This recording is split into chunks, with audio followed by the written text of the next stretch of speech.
Welcome back, everyone, to another episode. We are here for another episode of everyone's favorite place to be on a Wednesday morning. Where else would you rather be on the internet on a Wednesday morning, Brandon? But right here at Practice, the show.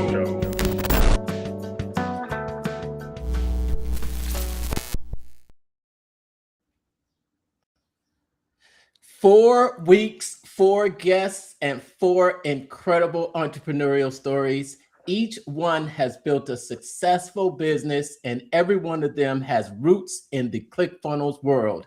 Different backgrounds, different journeys, but unique lessons from building real online businesses. And we'll be diving deep into how Clickfunnels has helped power their growth, the strategies, the struggles, and wins behind the scenes. These are real entrepreneurs sharing what actually works. And join us tonight as we talk with entrepreneurs powered by ClickFunnels and hear their stories behind their success on tonight's special episode of Pitch Practice, the show. And my name is Mark, and I'm the guy behind the Mental Marketer and the private Facebook group Funnel Building 101. I teach the newest art and science of funnel building to help content creators sell other people's stuff. Brandon here, your Chief Business Strategist with Brand On Growth Lab, helping you take that brand to the next level in your local market and also fixing those leaky marketing plumbing pipes. So you never miss a lead and you're always staying busy. Brandon, what a week it's been. It's been a week. Last night was not fun. I had to chase my dog at 3 a.m. So I might be dragging a little bit, but I will do my best to keep the energy up as much as possible because we got an amazing guest tonight, and I'm super excited to chat with him. And if you haven't seen or heard of him, well, you're going to get a fantastic introduction here in a minute. You're going to set this interview on fire tonight. Fire. Yes. Yeah. So I think this week's been pretty cool. I think we both were there for that big major announcement. Just Russell had the big announcement that we had kind of been anticipating. So now we do know that there is going to be another Funnel Hacking Live this year. I think we already knew it though, right, Brandon? I think we already knew. I mean, when he talked about Madison Square Garden, when he said it was going to be it, it'd probably take a couple years for him to get that booked. I was kind of hoping for that, but kind of threw a curveball on Tuesday and decided to scale down a little bit. And he, I think he kind of went the path of Cardone, so to speak. When Cardone did the massive stadium deal, it's like you can't 10x that, right? And every year ClickFunnels has been kind of growing. And I think Cardone's last Growth Con, it was like 5,000 people compared to like the 12 or 15 that he had before, at least the year that I went, right before COVID happened. So I think it's kind of par for the course. This next convention is going to be a little bit smaller, more intimate, theater style, which is kind of crazy. And because of the anticipation and so many people wanting to get in there, it's probably going to be sold out by Friday. Because I think with all the people that are in Inner Circle over the years who snatched up a whole bunch of tickets to the prime movers, you got the funnel builder certification people, only got 2,500, and I know there's at least 1,000 in FBCC and prime mover. So what's going to be left? Yeah. They may be going on the black market on they might. I thought about it myself. Resale market. Cool. Yeah. Cool. Awesome. Well, without further ado, we do want to get into our special guest. He is behind the scenes, so you got to give us a hashtag where you're watching from down in the comments, and we will go ahead and get him introduced, because tonight's special guest is a serial entrepreneur. He's a digital marketing expert who has helped thousands of entrepreneurs launch businesses. He's a 3-time Clickfunnels 2 Comma Club and an 8-figure award winner. He's been featured in Entrepreneur, Thrive Global, and ABC News. But his career has not been without adversity, and it includes 4 failed startups before he found success. But since then, he's helped generate over $34 million in online sales and taught thousands of entrepreneurs how to launch high converting sales funnels and build real profitable businesses fast. Today, he is the co-founder of Rocketeer, which is a cutting-edge ad software that empowers entrepreneurs worldwide to launch and manage winning campaigns with ease. Help us welcome to the stage Mr. Blake Nubar. What's up, guys? Hope all is well. What's up, Blake? What's going on? Pleasure to be here. Thanks for having me. Absolutely. Thanks for taking the time. Yes.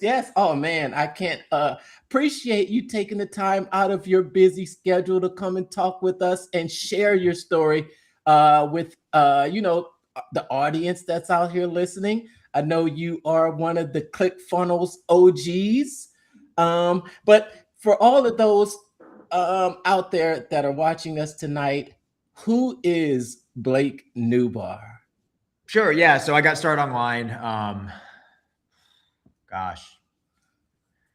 Almost a decade ago now. I've been with ClickFunnels from like basically day one when they first got started. I used to work the 9-to-5 traditional route, got kind of fed up with it to a certain extent, found ClickFunnels, and basically just took a career path of trying to help other online entrepreneurs or other people find success online, launching and managing their own funnels, their own ads, things like that. So on a day-to-day basis, that's what we do. We're working on a new software now called Rocketeer, which is our main flagship idea now to help people on a whole new level. And the rest is history. So traditional 9-to-5er, found entrepreneurship, and never looked back. Nice. What's been the biggest shortcut to developing that philosophy of breaking free of that 9-to-5 and going all in? I mean, probably the biggest shortcut ever is just take action on something. Like, I think the biggest thing that holds us all back is that we hesitate a lot, we procrastinate.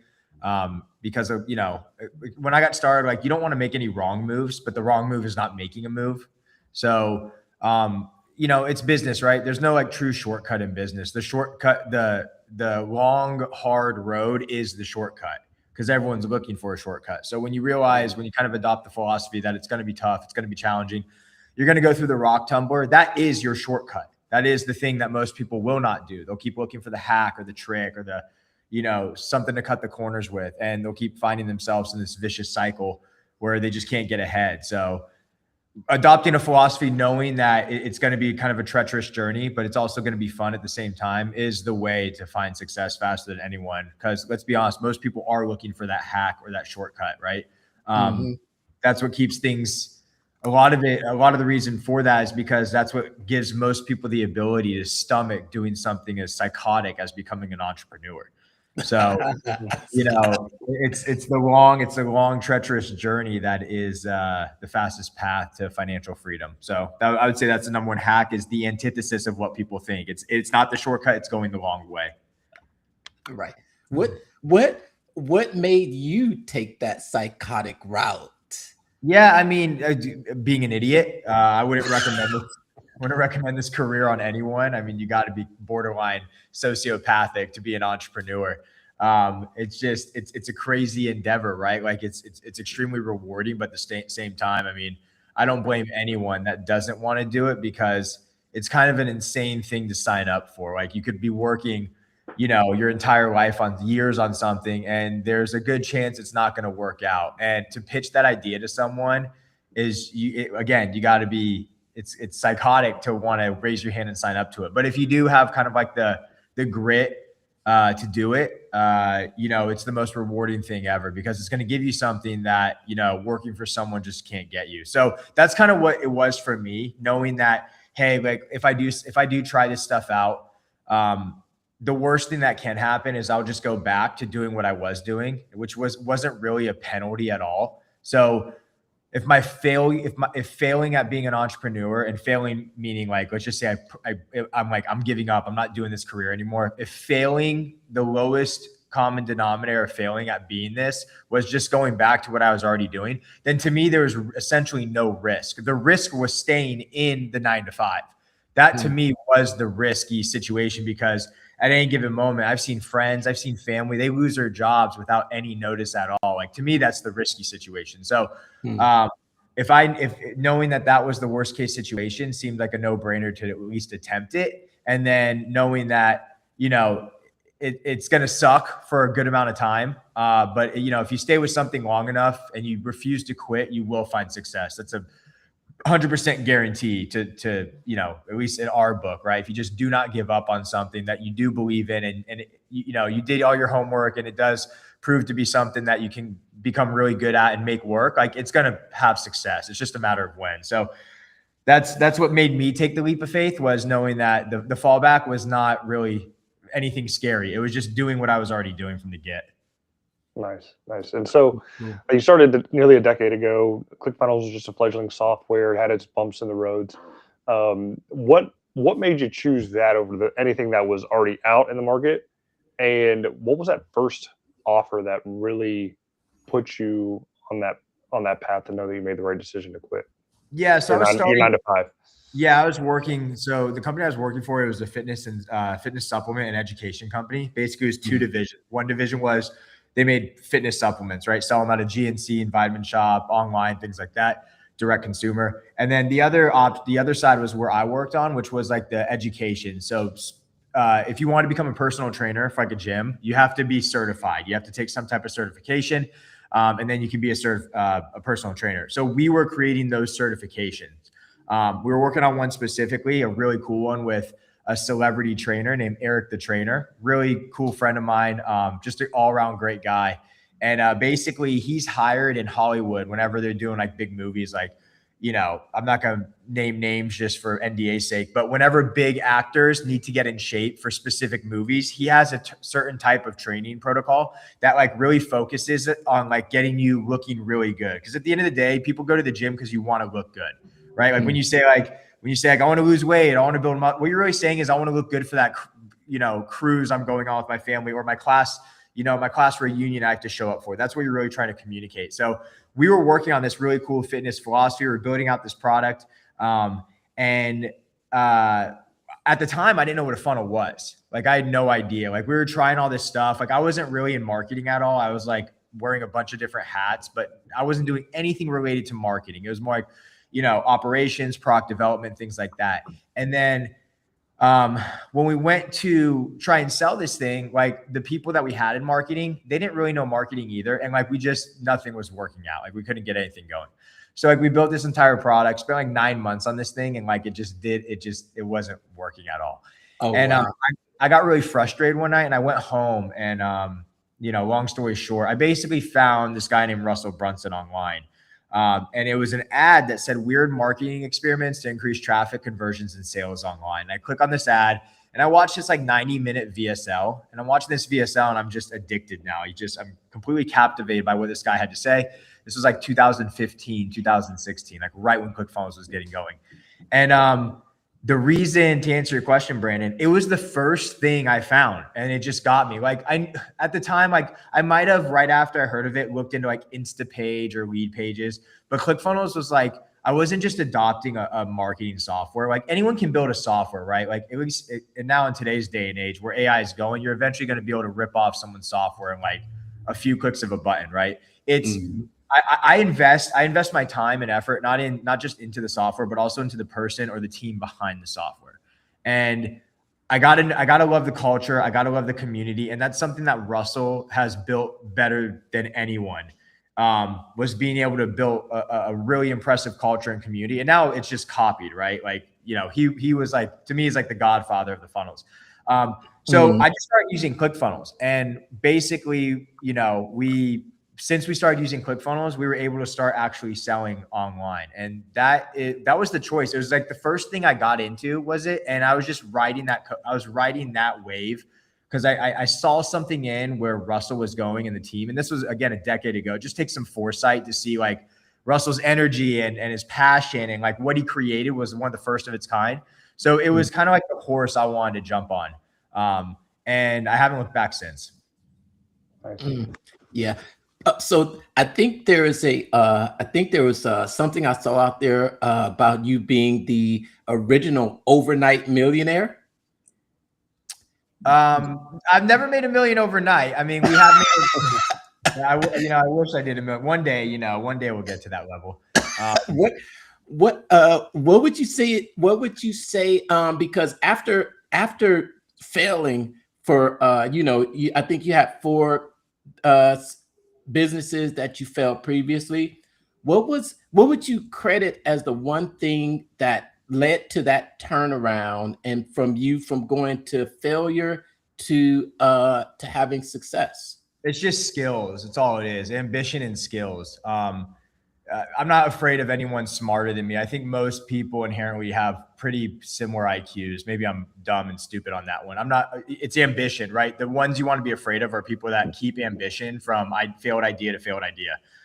So basically the only difference between failing and then finding success eventually is keeping that ambition, like being willing to go into the next thing, completely dumb again and not knowing what you're doing. And then also acquiring skill sets. So taking the skills from the failures. Like success isn't going to teach you as much as a failure will. A failure at least will teach you what you can do, or at least what not to do on the next thing. So eventually after process of elimination, you do so many things you're bad at. You're going to acquire a specific set of skills that you can apply to the next thing. And that will just start refining more and more and more, where you will become successful with it. So the only difference of any entrepreneur that tells you that they failed a lot, which is everyone, right? No one's ever hit gold on their first endeavor. And anyone that has, it's full shit.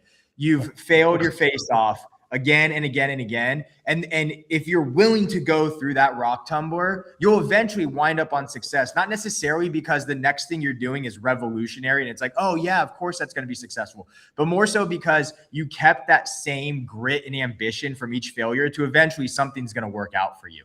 And you're taking those skill sets, you're taking that ambition, and you're just applying it. So it just comes down to the cliche thing of if you just do not give up on it. And when I mean do not give up, I mean do not give up on entrepreneurship. You can give up on ideas all the time. The greats give up on ideas constantly. I mean, Mark Zuckerberg just canned the metaverse, which was like an $80 billion disaster, right? So like that does, like, you're allowed to quit on shit, right? And that's totally okay.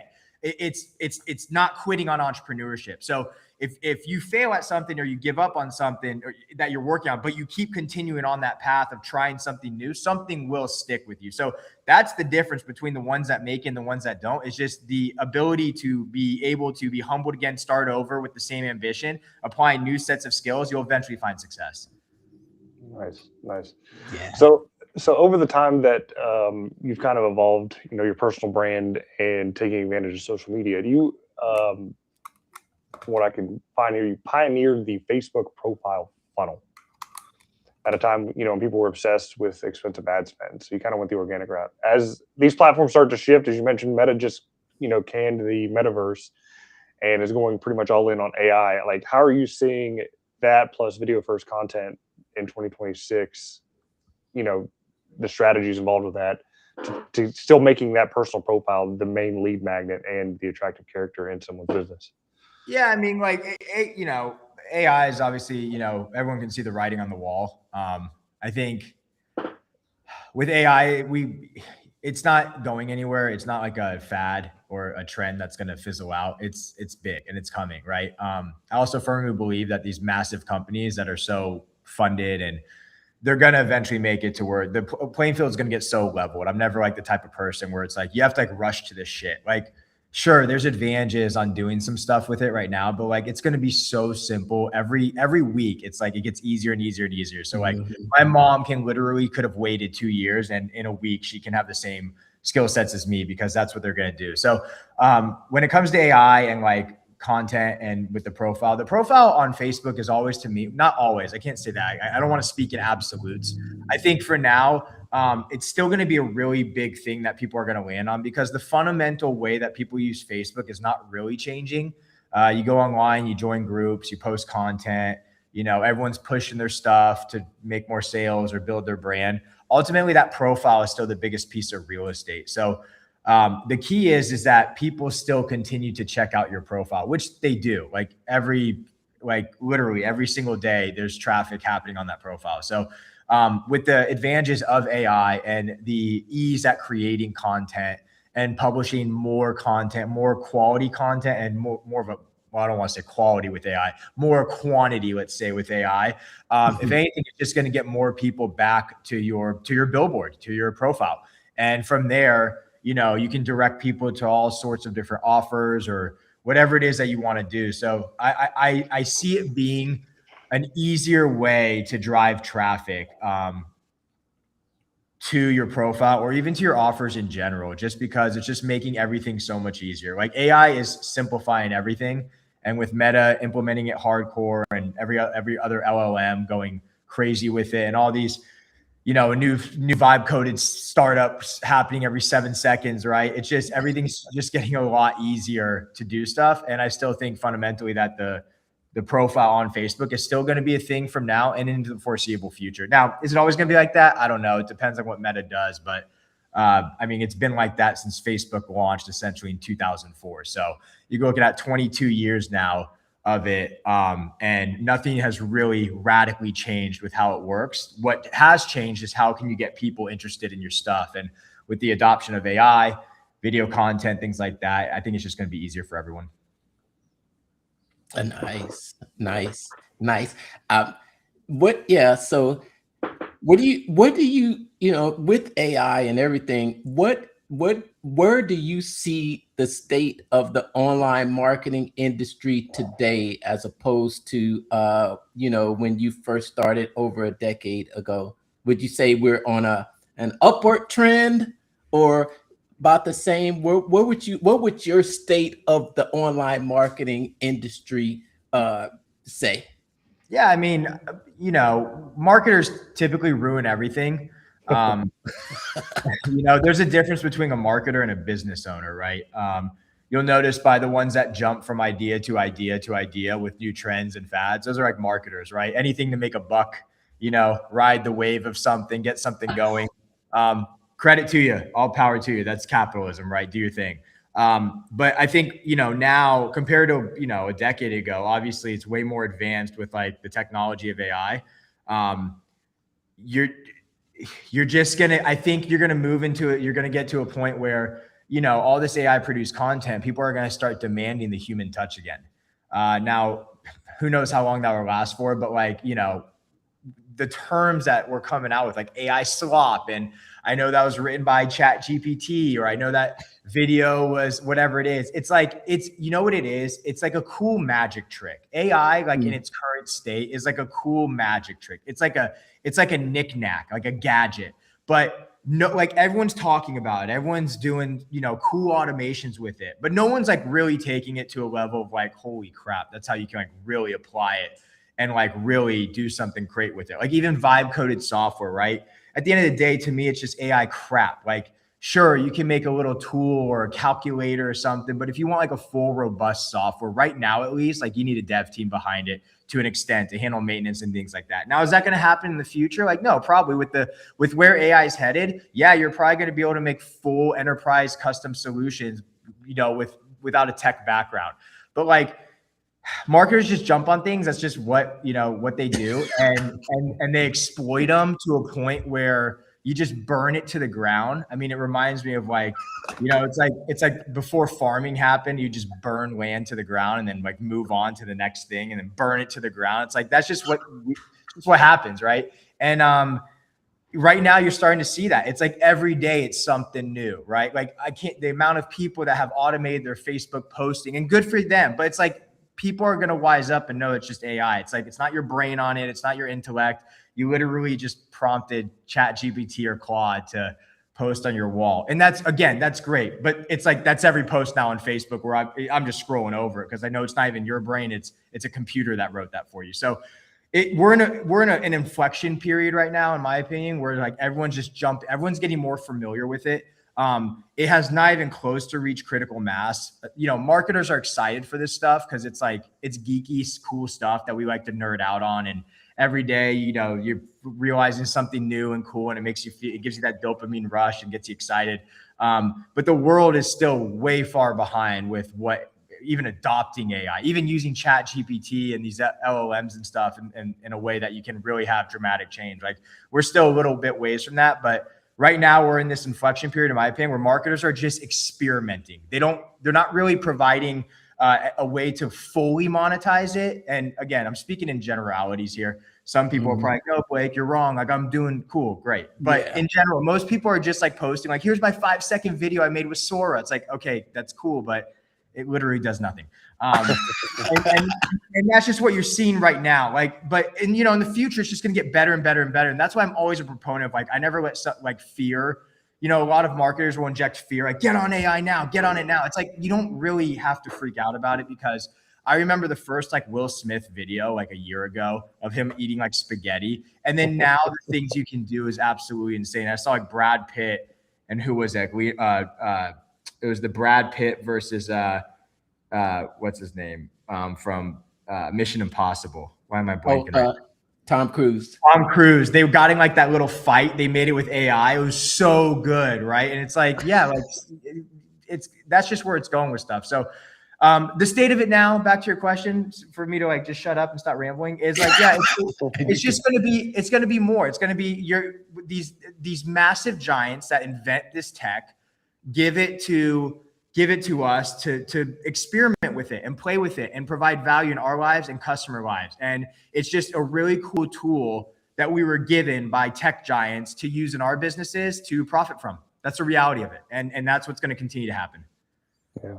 Yeah, that's great insights there. And speaking of Will Smith and the spaghetti videos, I can say for every AI video that I try to put out now, even with the tech as advanced as it is and the easy plug and play third-party softwares you just prompt to do it, mine still look like that first video for whatever reason. I can never get them to look right. But I saw the latest one that they did with them, and you know, he started off in the Civil War eating spaghetti, and then he's like fighting a battle, and then at the end he turns into a giant spaghetti monster himself. So it was quite humorous to see the overall evolution of that. Oh yeah. But for another year, you're gonna put one prompt in, and you're gonna have a 10-minute. The only thing it's just cost right now. It's just like, you know, it's just the cost of it. You could technically like prompt it right now. They're just not gonna let us do it yet because it's so expensive. But like, they just limit to you to like 8 seconds to a minute, right? Eventually, it's gonna be a full-fledged, full feature animated film. You can make a Toy Story with it. We're not that far behind it. So it's like, that's what I'm saying. Like, eventually it's like, you just have to let them get there, and then you can start benefiting from it on a whole new level. Right now, we're all trying to hack the shit out of it, like prompting and getting clever and JSON context profiles to make sure that the voice from one scene sounds like the voice of another scene, and the characteristics of a person from one scene look at the, like, eventually you're not gonna have to do any of that stuff. It's gonna be like exactly who you want as a character is gonna be from scene to scene, the same voice, the same everything. It just takes a little time to like get to that.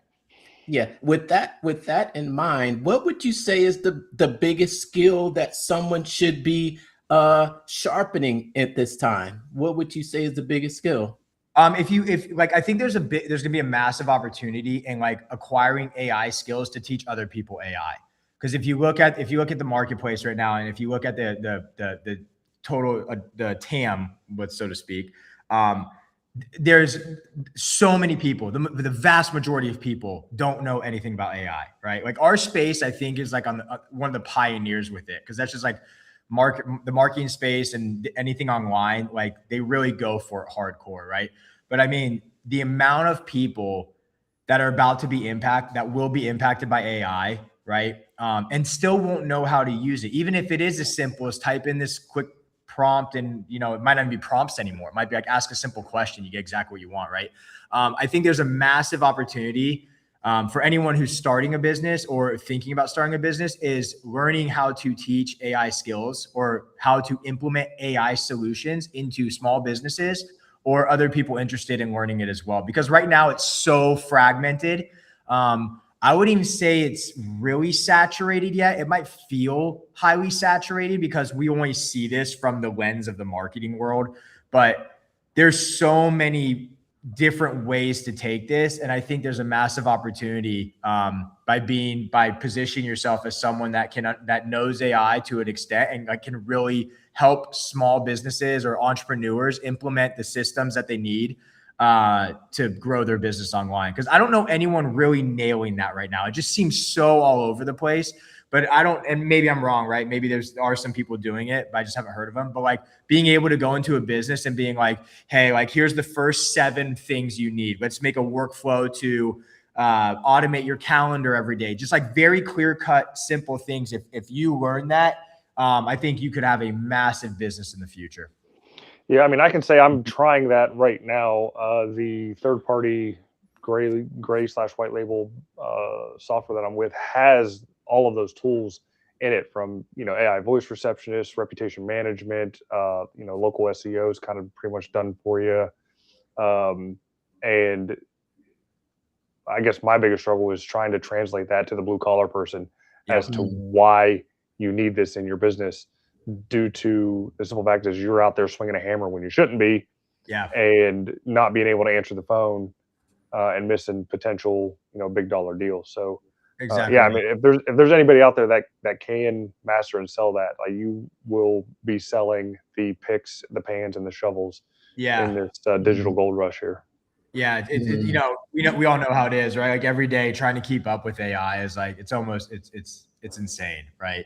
It almost seems asinine to try and even really stay on top of it, because it's not even every new day. It's like every new minute there's some big hit, right?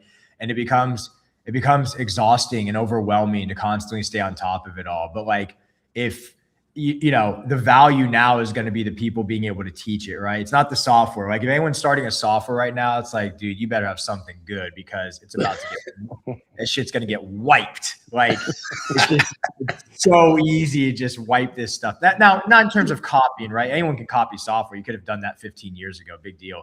But just of what the capabilities of AI can do, I think the value now is shifting.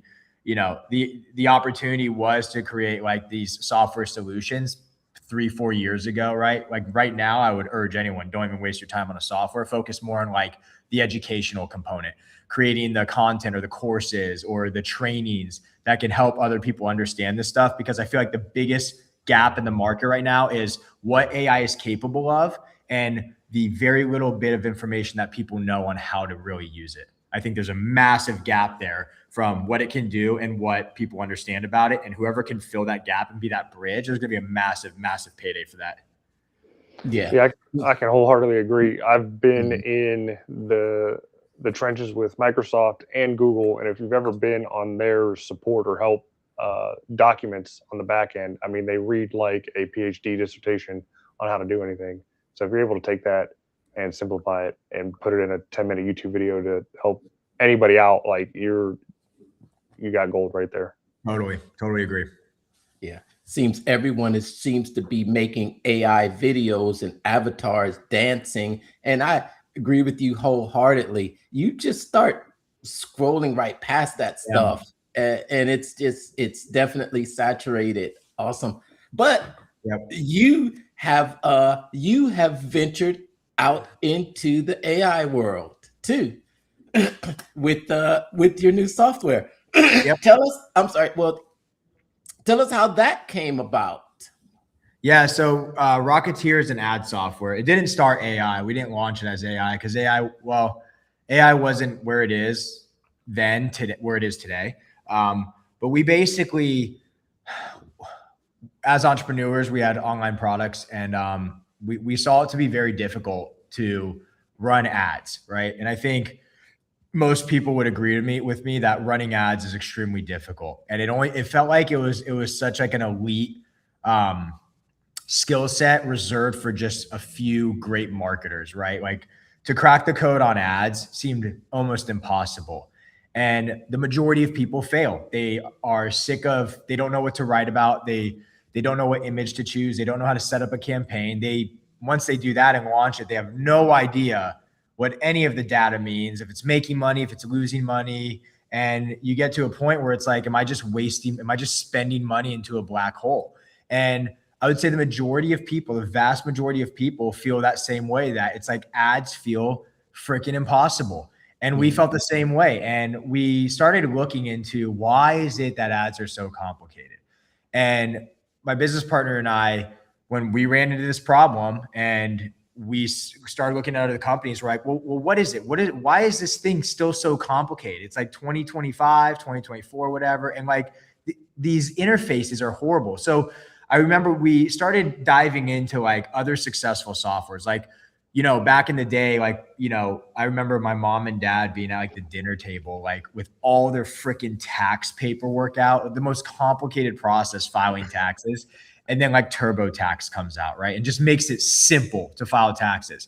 Or like if you're investing online, like, you know, it was this complicated process that not many people knew. There wasn't like this concept of a retail investor. And then Robinhood comes out and anyone can invest online by buying crypto or investing in stocks. And same with legal, like no one knows legal. It's like this, you know, you want to have someone, you want to write an NDA for an employee or a contractor, or you want some type of agreement form when you're bringing on someone or doing a joint venture and you don't know how to do it. But then LegalZoom and Rocket Lawyer come out and make it simple. And it's like, well, when you look at all these companies that have blown up to be massive, all they've done is taken a very sophisticated thing and made it easy for the majority of people to understand. And when we're like, wow, like the way that TurboTax made taxes simple and the way that Robinhood made investing simple, why has no one made ads simple? It's like the most complicated process. So that's what kind of gave us the idea to like, we can do this. We can go out, take something that's really intricate that no one really, not many people understand, right? And simplify the process. And that's what we did. And out of that amazing experience and journey created, you know, really unique software called Rocketeer, where anyone now, you know, I don't care where you are, the software does the majority of the leg lifting for you, and you can actually launch and manage your ads, and you can understand what's happening with your ads. So you're no longer wondering if an ad is doing well. Our software is just going to tell you it's doing well and what to do as a result of it. And then of course, now with AI, you know, we have things even a million times simpler with creating ads, managing ads, all that good stuff. So we don't believe that we were sick and tired of the creative being the bottleneck between your offer and the people that want to buy it. And we want to get rid of that because that shouldn't be a problem anymore, which is the ad itself. Like, is my ad good? How do I make my ad? We don't believe that should any longer be a bottleneck. We believe that your offer should be able to get in the hands of as many people as possible. And we're going to eliminate that because of the frustration that currently exists with advertising by using our software. And that's what we do with Rocketeer. Nice. Now, I've gone in there and I've seen that there's the Facebook ad platform. Is it just Facebook ad platform, or are there more ad platforms that you're able to use inside of Rocketeer? It's Facebook and Instagram right now, but it will be everywhere. Like the vision of Rocketeer was, we were already preparing for the metaverse. Like we have like a roadmap through the roof, like, you know, until Mark canceled it. Like you'd have the freaking goggles on and you'd be launching ads through Rocketeer in there. Like if you're at a gas pump one day and while you're pumping gas, the little LED monitor, you want to run an ad on that, we want it to be able to be through Rocketeer. You want an ad in Times Square, you want an ad on a blimp at a football game. I mean, you name a billboard, like you name it. Eventually, the vision of it is you come to our software to throw an ad virtually anywhere you want to throw it. We're just starting with Facebook and Instagram. Oh, wow. Yeah. Very nice. Nice. Now there's some stiff competition out there when it comes to this kind of software. I'm grateful that you gave it away to the Funnel Builder certification folks there for this latest offer, which was an absolutely amazing add-on for it. Biggest competitor I see in this space is PLAI. How do you see yourself competing with them since they're already in those other spaces, from TikTok to Google to Facebook, Instagram, Snapchat, etc. Yeah, there's a ton of them, like Play and all the other ones too, whatever. I mean, there's ARC ads. They pop up with AI, like it just flooded with competition. I actually like love that. That gets me most excited. I believe deep down we're better marketers. Like we can market this better than most people. You know, nothing against them. I'm sure they have great softwares and they're gonna have a lot of functionality, a lot of stuff. I think a lot of this comes down to taste. You know, how good is your design and your user experience? And that's one thing I think we do really well. And with the updates we have coming out and the new features to drive really unique results, I think one of the things we excel at is we have good taste with our UI UX, but more importantly, I think we can just sell. Like we know how to like provide a lot of value and create a lot of demand for something when we start running ads to it. That's been our forte. That's what, you know, that's what's grown our business to 9 figures and or not 9 figures, sorry. On our way to 9 figures in sales is we were businessmen first and then had to learn marketing because we couldn't sell anything when I was younger. I was like, I didn't know how to sell this stuff. We can make really good products, but I suck at selling. I suck at marketing. So like we had to go acquire that skill set. Like I think we got pretty good at it. And then now that we know how to build software, we can take that marketing know-how, marry it to the software, which I think we do a pretty good job at. And then I think it's going to give us a competitive advantage at it. At the end of the day, whoever makes the most noise about something, right? And your thing does what it says it's supposed to do. Those are the ones who win. You just have to make a big deal. Marketing is just making a big deal about stuff. And if you make a big enough deal about it and it really is good, it will catch fire, right? Like it's going to have kind of that word of mouth buzz marketing. So the competition is going to continue. I mean, it's going to get more and more and more and more fierce, right? The ones that stand out are the ones that are able to spend more. Like if you can spend more to acquire those customers, like Russell says, and it's as true as can be, you're ultimately going to win. So if we can do a good job at creating offers around it and market and continue to develop out the software, listening to our customer and really making really unique features that, you know, the competition doesn't have. And with the power of AI, what we can do now, I think we're going to be in a good spot to really compete with, you know, with the who's who. Yeah. Nice. Russell made a video recently and he's been making a lot more of these about his secrets of persuasion. It's the little darker videos that he's been making, but he really talks about how it's about he never competed with ClickFunnels on features and products, but what he did was he created the mass movement and he created his his funnel hacker, and now it's just like you feel dumb not paying $1,000 to go to Funnel Hacking Live, right? We were talking about that early. We were just like, it's like we're just like, man, I just wonder how much of my money Russell is going to take. Yeah. Yeah. And like, it's good. That's like branding, right? Like you got to build a tribe. You got to build a lot of people.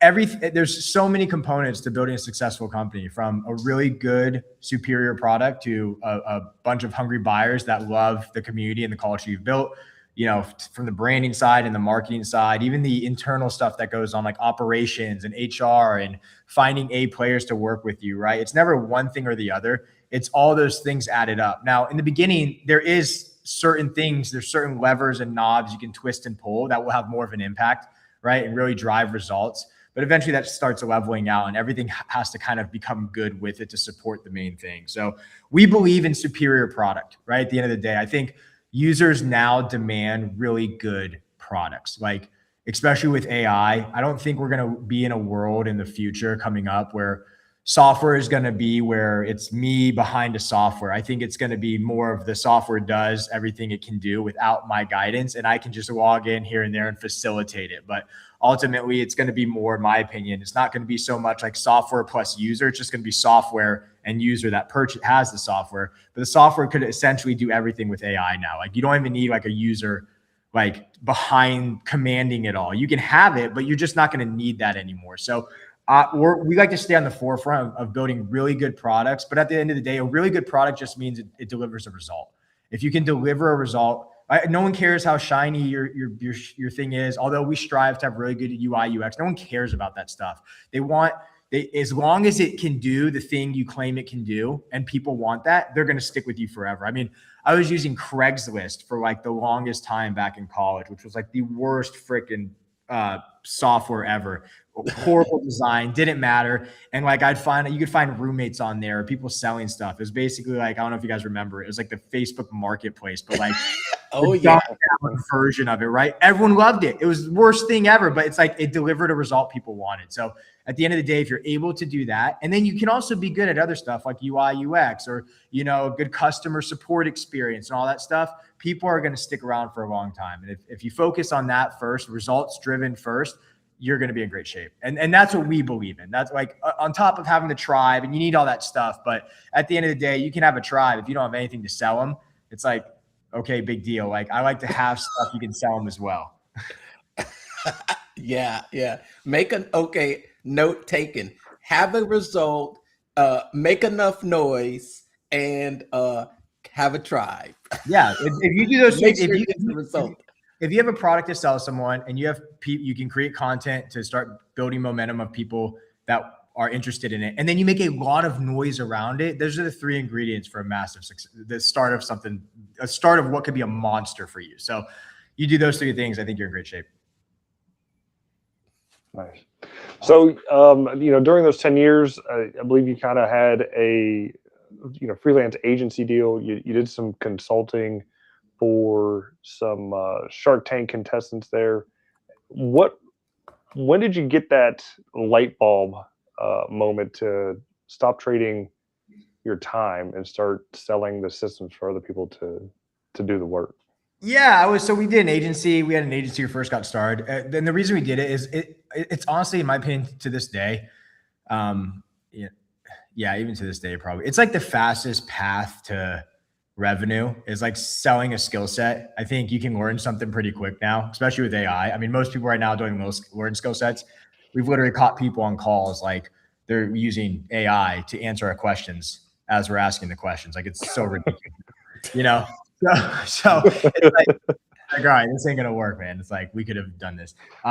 So that was the path. I was dead broke when I quit my job. I was dead broke, but I got so obsessed with funnels that I knew I could learn that skill set. I was really early on, right? Like I was like one of the few when funnels first became this new idea, this new opportunity to really dive into it. So I still believe that if you're looking to do something, you're trying to have some traction, just selling a skill, selling your knowledge is pretty equivalent. Now, you know, people could just go to AI, right? But at the end of the day, people kind of still want to, you know, as long as the information has to be codified and organized and delivered. That's why people will continue to buy online courses, in my opinion, because it's structured in a way from someone that's had success to basically give you the recipe of having success. A lot of the problems with AI and stuff is people don't know the questions to ask. So it's like garbage in, garbage out, right?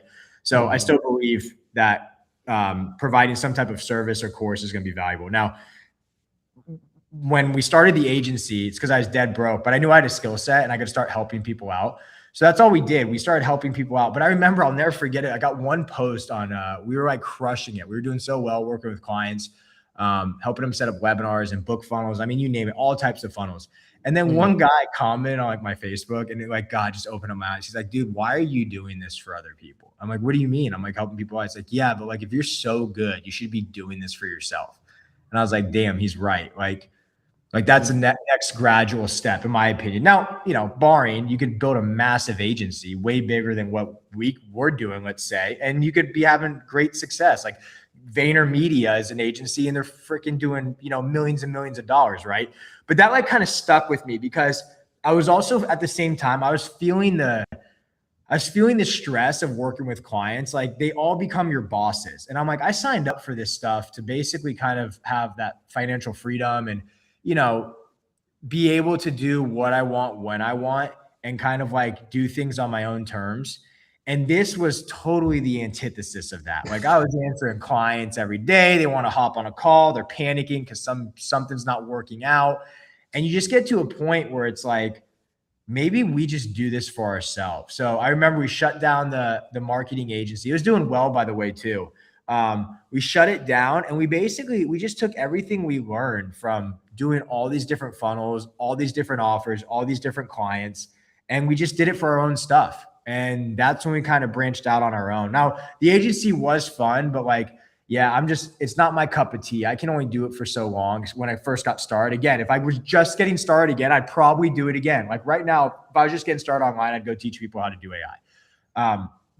But then eventually what would happen is what happened with the agency. I would get tired of it and want to sell my own AI products and things like that. So I remember that specific comment on my Facebook tied to, it was the exact feelings and emotions I was having at the time, was just kind of like, all right, I think we did this stuff. Let's go out on our own and make the next jump to a lily pad and like go out on this limb and see if we can do this for ourselves. Like, let's put our money where our mouth is. If we're teaching people how to do this stuff and we're helping, clients like run ads and build funnels, I want to feel like we can do this for us too. So like, let's try. And then when we did, it exploded and we've been doing it ever since. Well, how hard is it then for the cobbler to make his own shoes?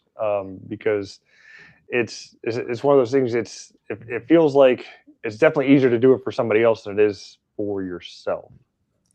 Yeah, it's moral hazard, right? It's like we used to raise money when on our first software idea.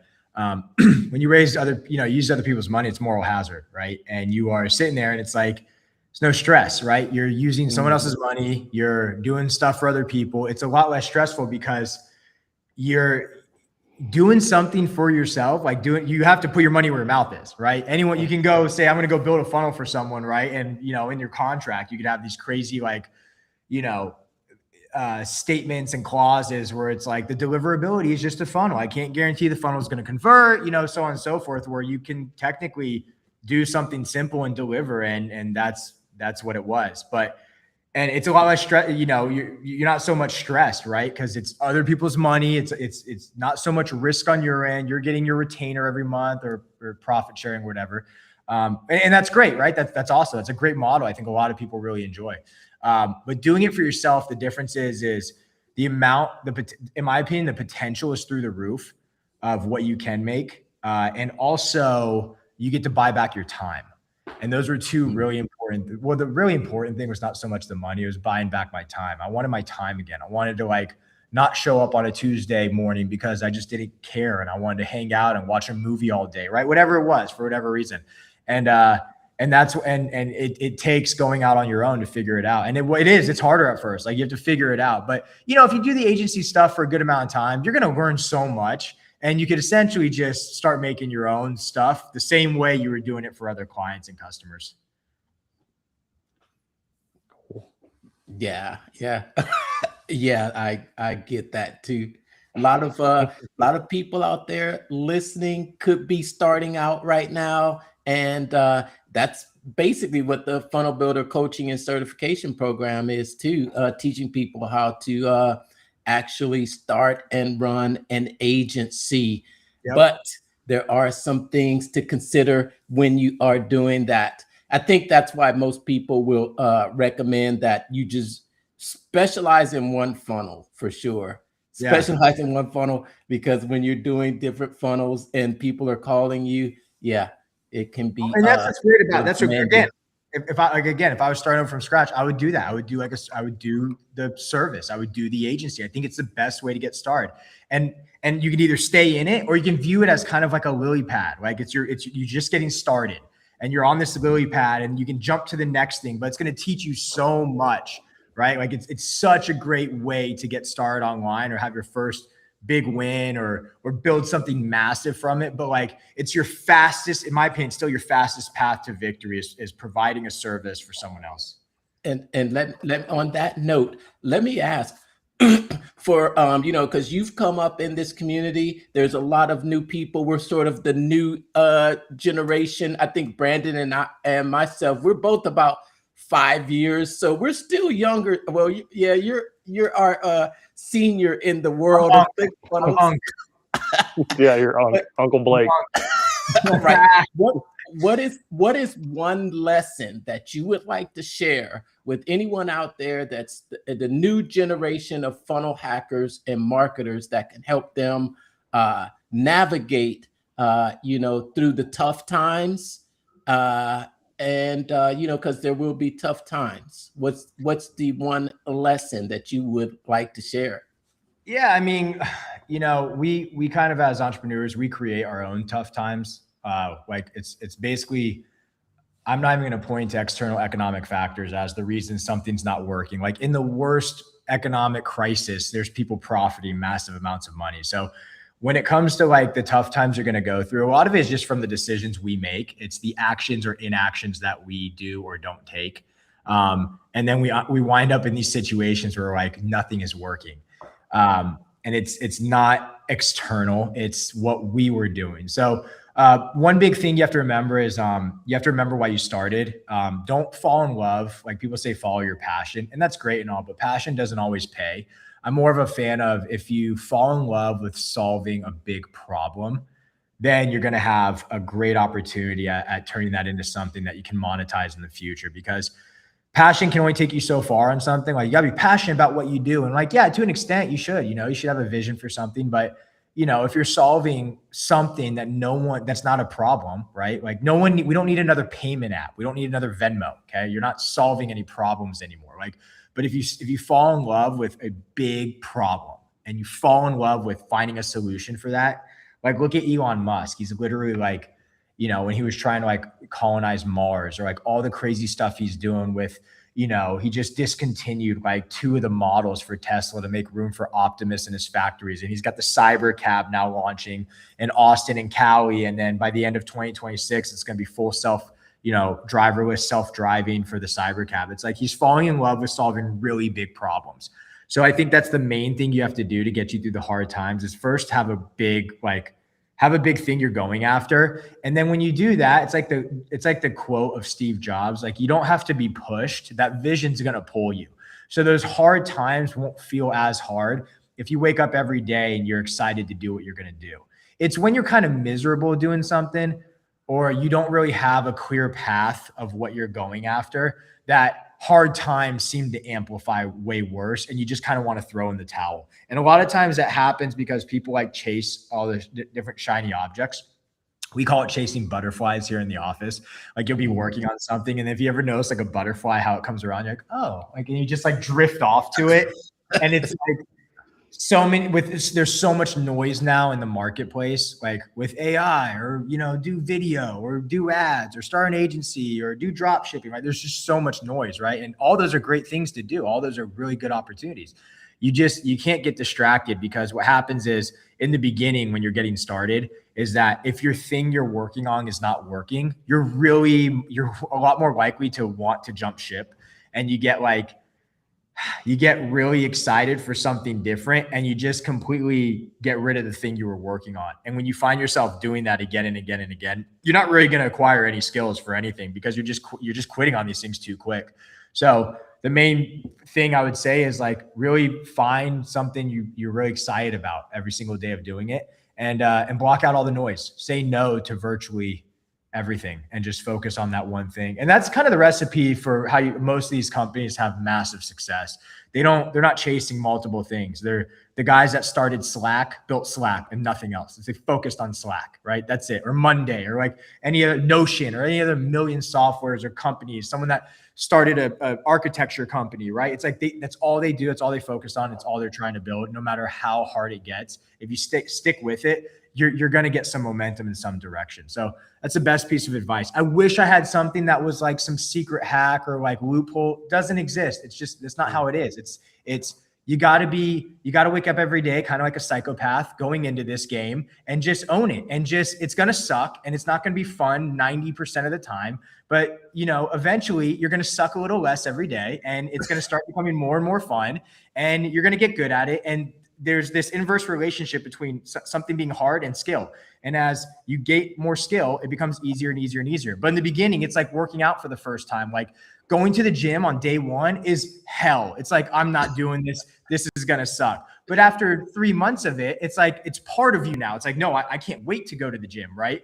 And that's kind of entrepreneurship. The first beginning phases of it are going to suck, but just go into it knowing that, and eventually you'll get conditioned. And like those hard phases now, they won't even cross your mind anymore. It's just going to be second nature. It's just going to be part of your life now. Like my business partner and I will work on something for literally like 6 months, and then the next day we'll get rid of it because it like just for some reason we canned it. And instead of like thinking about like, oh my gosh, that was 6 months of work. It's just part of our life now that we're just going to get kicked in the mouth with stuff like this. And you're just going to have to move on. And if you do that again and again and again, everything's it's going to start working out for you. And that's it. That's the easiest path for me to say is just, it's going to suck and it's going to suck less each day and you're going to get good and better and it will eventually work out.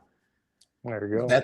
That's great advice, because I think so many people have this vision that it's supposed to be easy. And it's like, yeah, it's like they'll say, I'll hear people say, you know what, I've tried everything. And it's like, well, how many times did you try?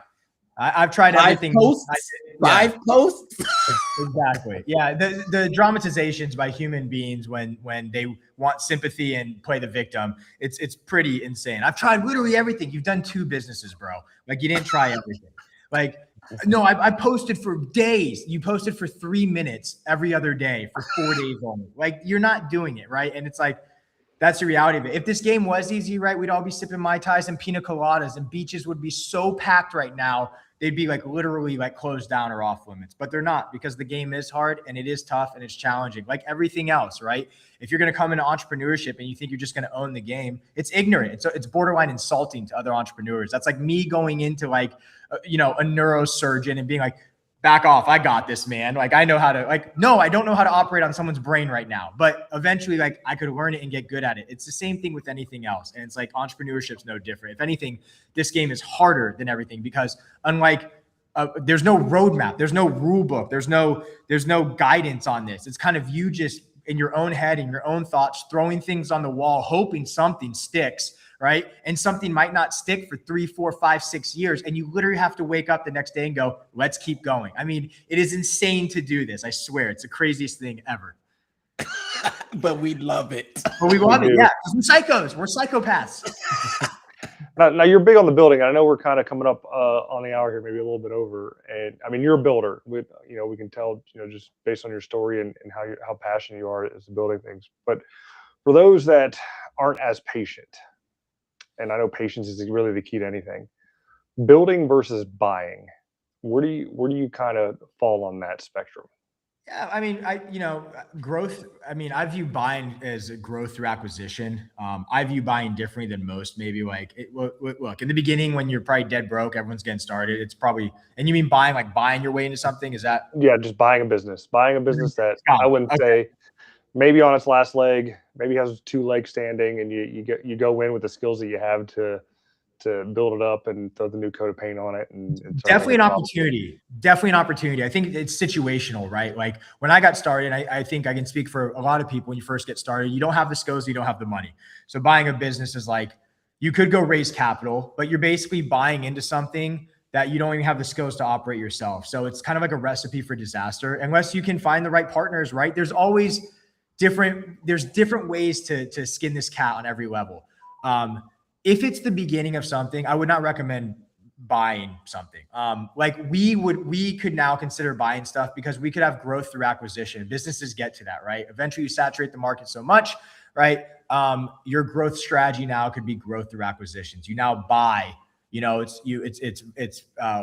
have horizontal, vertical, and backwards integration. Okay. And you're buying your customers, you're buying your vendors, or you're buying your competition, right? Those are all growth strategies that someone can implement, right? Way down the road. If you're just getting started though, I would be like 99.999%, basically me trying to say in absolutes, just build something, learn the market, acquire the skill sets, and start that way. Because buying into something, buying a business or whatever, it's probably going to be tough for most when you're getting started, unless you can find the right partners. But then it's like, if you don't bring the money, right, what would you bring to the table? And if it's not the skill set either, you're kind of in a weird situation now where it's like, we don't really need you yet.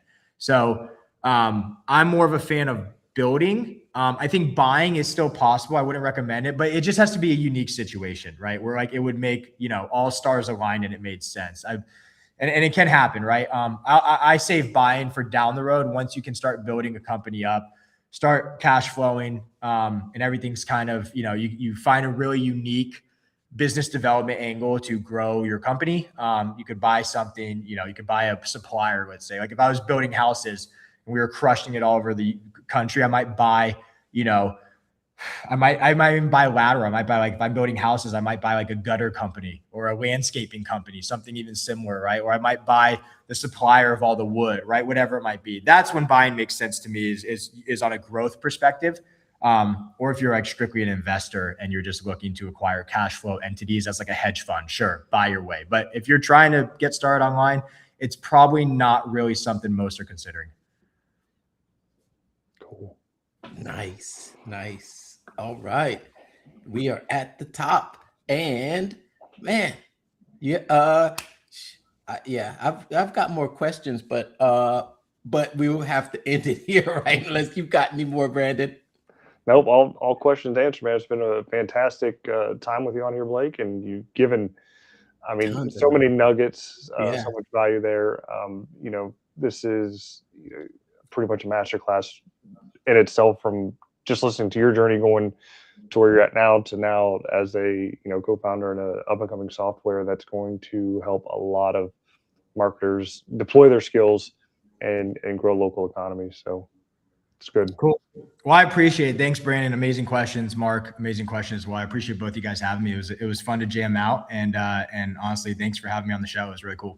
Yeah. Now it's not pitch practice without giving a pitch. So tell us a little bit more about Rocketeer, where they can sign up for a trial if you got it, or how they can follow you. Yeah. So Rocketeer, again, if you just, you missed a little bit about it.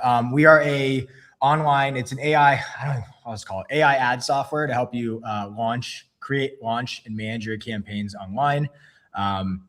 You can go get a free trial at rocketeerads.com, or we do some work with Clickfunnels. We're integrated with them to an extent. They have an offer called the Funnel Builder Certification, or the single product payday. If you buy any of those products, we'll give you 6 months access of it as absolutely free for joining those products. So if you're ready to launch ads, or you're going to be waiting in the future, at some point you're going to want to launch ads, we are dedicated and passionate about building a software to help entrepreneurs from all over the world be able to launch and manage their own ads online with very little effort and very little skill to do so, because the software does it for you. So that's Rocketeer. Get a free trial or join one of those programs, and you will get full unrestricted access to everything we have to offer. Awesome. Exciting times. We'll make sure to leave the links down below this video. Thanks so much for your time, Blake. Thanks for tuning in to another episode, and we will see you on the next episode. Remember, let's keep making the world a better place, one funnel at a time. Take care, everybody.